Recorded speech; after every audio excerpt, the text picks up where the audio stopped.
तो एपिसोड की शुरुआत में हम लोगों को क्लाडोरे को दिखाया जाता है, जो कि कहीं जा रहा होता है। उसके बाद हम लोगों को दूसरी तरफ का सीन दिखाया जाता है, जहाँ पर पायरेट होते हैं। जहाँ पर जेंगो हिप्नोटिस करके उन सबकी पावर को बढ़ाने वाला होता है, कामयाब हो जाता है और वो उन सबको हिप्नोटिस कर देता है। उसके बाद सारे पायरेट इतनी तेजी से दौड़ते हैं शहर की तरफ तबाह करने के लिए कि पूछो मत।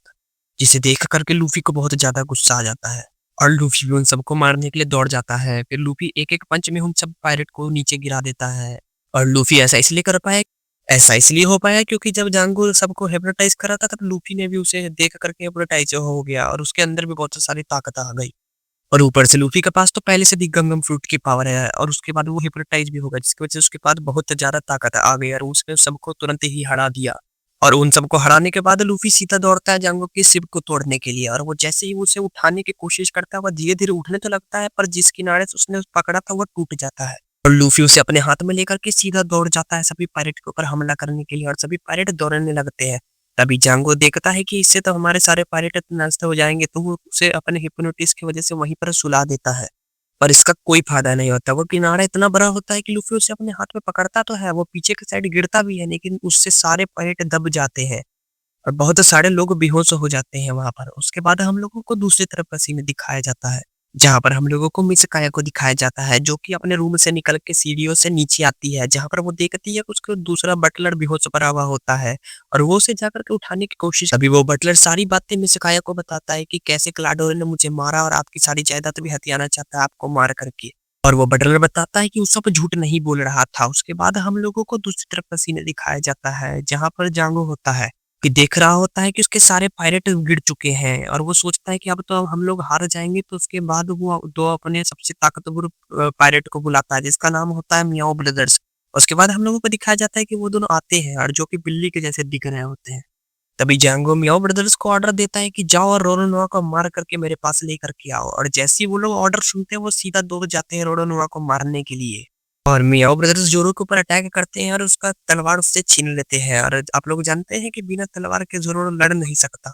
और वो दोनों मियाओ ब्रदर्स जोरो के ऊपर अटैक कर देते हैं, जिसकी वजह से उसका बहुत ज़्यादा खून गिर जाता है और वो लड़ भी नहीं पा रहा होता है। तभी नामी हिम्मत करती है और वो दौड़ती है जोरो का तलवार लेने के लिए। पर दौड़ते-दौड़ते उसके ऊपर जांगो बहुत तेज़ अटैक कर देता है, जिसकी वजह से नामी नीचे गिर जाती है।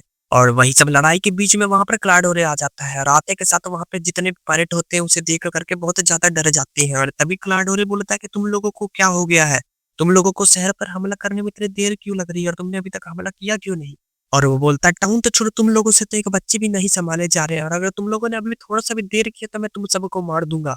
तभी क्लाडोरे की ये बात सुन कर के मियाओ ब्रदर्स क्लाडोरे से बोलते हैं कि मास्टर, आप लोग पिछले 5 साल से यहाँ पर बटलर की काम कर रहे हैं और हम लोग पिछले 5 साल से समुद्र के अंदर लड़ाई कर रहे हैं। इसका मतलब कि मेरे पास आप लोगों से बहुत ज़्यादा ताकत है, तो मैं आपके ऊपर अटैक भी कर दूँगा तो कोई फ़र्क नहीं पड़ने वाला और आप मेरा कुछ नहीं बिगाड़ सकते।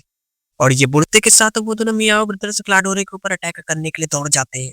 तभी क्लाडोरे उन सबको एक ही झटके में हरा देता है। इसका मतलब कि वो पिछले 5 साल से लड़ा नहीं है, इसका मतलब ये नहीं कि वो लड़ाई भूल गया है और उसे अपनी सारी ताकत याद भी है और उसे इस्तेमाल करना भी वो जानता है और वो बहुत ज़्यादा ताकतवर है। और वहाँ पर क्लाडोरे और मियाओ ब्रदर्स के बीच की लड़ाई के बीच में हम लोगों को दिखाया जाता है कि नामी बहुत ही हिम्मत कर के वो बहुत ज़्यादा घायल भी थी, पर उसने ज़ोरो को उसकी तलवार उठाने के लिए देने के लिए वो दौड़ जाती है और उससे तलवार लौटा भी देती है और जैसे ही ज़ोरो को तलवार मिलता है और जैसे ही ज़ोरो को उसकी तलवार मिलती है, वो अपना थ्री स्वॉर्ड स्टाइल यूज़ करना कर देता है और वो जब थ्री स्वॉर्ड स्टाइल यूज़ कर ही रहा होता है, तभी वो मियाओ ब्रदर्स के ऊपर अटैक कर देता है और उन दोनों को गिरा देता है मार करके। तभी इसी के बीच में ज़ोरो की नज़र जाती है जांगो के ऊपर, जो कि मियाओ ब्रदर्स में से एक की और फिजिकल स्ट्रेंथ दोनों बढ़ा रहा होता है हिप्नोटाइज करके और उसकी मदद से वो उन सब की मदद को बढ़ा भी देता है। और हम लोगों को दिखाया जाता है कि जिसे देख करके जोरो उन सबसे लड़ने के लिए तैयार हो जाता है। उसी के बीच में हम लोगों को दिखाया जाता है कि नामी सोच रही होती है कि बिना लूफी के यहाँ पर जीतना बिल्कुल ही नामुमकिन है। तभी वो चुपके से दौड़ने लगती है लूफी को उठाने के लिए और नामी को दौड़ते हुए जांगू देख लेता है और बोलता है, मन में सोचता है कि अगर ये लूफी उठ गया तो हम लोगों का जीतना बिल्कुल ही नामुमकिन है। तभी वो नामी के ऊपर एक जोरदार जानलेवा हमला करता है और उस हमले को देख करके जोरो भी बहुत ज़्यादा डर जाता है और सोचता है कि अब तो नामी मर जाएगी, क्योंकि वो बहुत ज़्यादा ही जानलेवा हमला था। उसी के बीच में हम लोगों को दिखाया जाता है कि नामी दौड़ते-दौड़ते जाती है और अपना पैर लूफी के मुँह पर रख देती है और उसे उठाने की कोशिश करती है। तभी उसी के बीच में नामी की नज़र जाती है उसी हमले के ऊपर, जिसे देख कर के नामी को लगता है कि अब तो मैं बिल्कुल भी नहीं बचूँगा। तभी बीच में लूफ़ी उठ जाता है और उस हमला सीधा लूफ़ी के जाकर के दाँत में लग जाता है और लूफ़ी अपने दाँत के पावर से उस हमले को बिल्कुल ही चकनाचूर कर देता है।